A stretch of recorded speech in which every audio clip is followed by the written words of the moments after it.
2006년 5월 5일 인터넷 경매 사이트 이베이에서 악마가 깃든 기괴한 고민형을 판매한다는 게시글이 올라왔다. 그는 자신의 고민형의 이름을 바론이라고 소개하면서 사연을 이야기했다. 나는 당장이라도 이 짜증나는 물건을 집에서 없애고 싶습니다. 나는 결코 심령 현상을 믿지 않지만 이 고민형은 뭔가 끔찍하게 잘못되었습니다. 구매 의향이 있다면 말씀해 주십시오.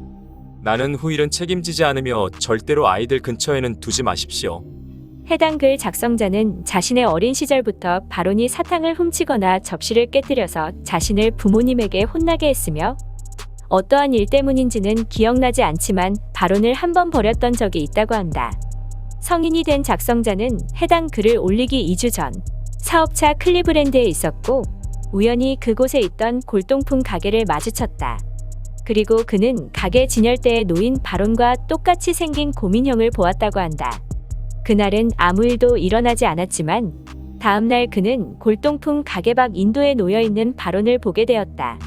그때 발견한 바론의 털은 헝클어져 있었고 바람에 날린 햄버거 포장지가 덕지덕지 붙어 있었으며 악취가 진동을 하고 눈알은 사라져 있었다. 그는 집에 돌아와 휴대전화로 사진을 찍고 바론을 가볍게 세탁해 빨래 건조대에 널어 말렸다. 며칠 동안은 아무 일도 일어나지 않았다.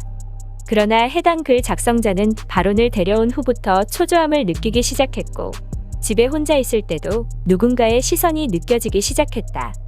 또한 작성자의 여자친구 역시 집에 왔을 때 무엇인가 보인다고 하기 시작했고 위층에서 큰 발자국 소리가 들린다고 했다.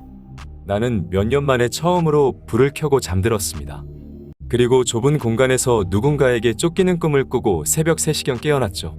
작성자가 키우던 애완고양이 역시 바론을 데려온 이후부터 밥을 잘 먹지 않았으며 집에 잘 들어오지 않고 마당에서 주로 생활했다고 한다.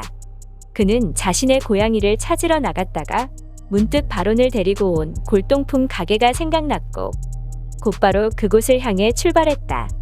그러나 해당 장소에 도착해보니 골동품 가게는 온데간데 없이 벽돌 담장만 덩그러니 있었다고 한다. 나는 내가 미쳤다고 생각합니다. 분명히 같은 곳을 제대로 갔지만 아무것도 없었습니다. 그는 동네 주민들에게 해당 가게에 대해 수소문했지만 돌아오는 대답은 그런 가게는 없었다라는 것뿐이었다. 그 뒤로도 그는 자신의 집에서 불편한 느낌을 계속 받았다고 하며 낮에는 위층에서 쿵쾅거리는 소리가 밤에는 벽에서 긁히는 소리가 났다고 한다. 그의 침실에는 항상 바론이 있었고 눈구멍은 허공을 응시하고 있었다. 하루는 자신이 물을 마시러 부엌에 간 사이 거실에 있던 여자친구가 갑자기 쓰러지고 허공을 응시하며 탈출구가 있다는 말만 반복했다고 한다.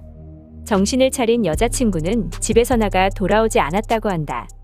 작성자는 술을 마시고 만취한 상태로 바론에게 가서 무슨 일이 일어나는 것인지 물으며 이러한 일들이 바론과 관련이 있다면 토목 기계에 넣어버리겠다고 위협했다. 그 순간 그는 알 수 없는 한기를 느꼈고 정체 모를 공포를 느꼈다고 한다. 두려움을 느낀 작성자는 그곳에서 탈출해 지인들의 도움을 받아 바론을 상자에 가두었다고 한다. 바론에 대해 퇴마의식을 진행하였고 등과 배에 찢겨진 흔적이 있으며 붉은 실로 봉인되어 있습니다. 눈에는 제 옷에 단추를 달아놓았는데 어떤 상황에서도 제거하지 마십시오. 바론의 판매자는 자신은 미치지 않았고 속히 바론이 팔리길 원한다고 하며 글을 마쳤다. 이베이의 회원들은 해당 계정의 거래 신뢰도가 높아 아예 근거 없는 소리는 아닐 것으로 추측하고 있다. 해당 경매는 5월 10일에 입찰이 종료되었으며 62명의 참여자 중 $910에 입찰이 되었다. 그러나 현재 해당 계정은 탈퇴되어 있는 상태이고 바론의 행방은 알 수 없다.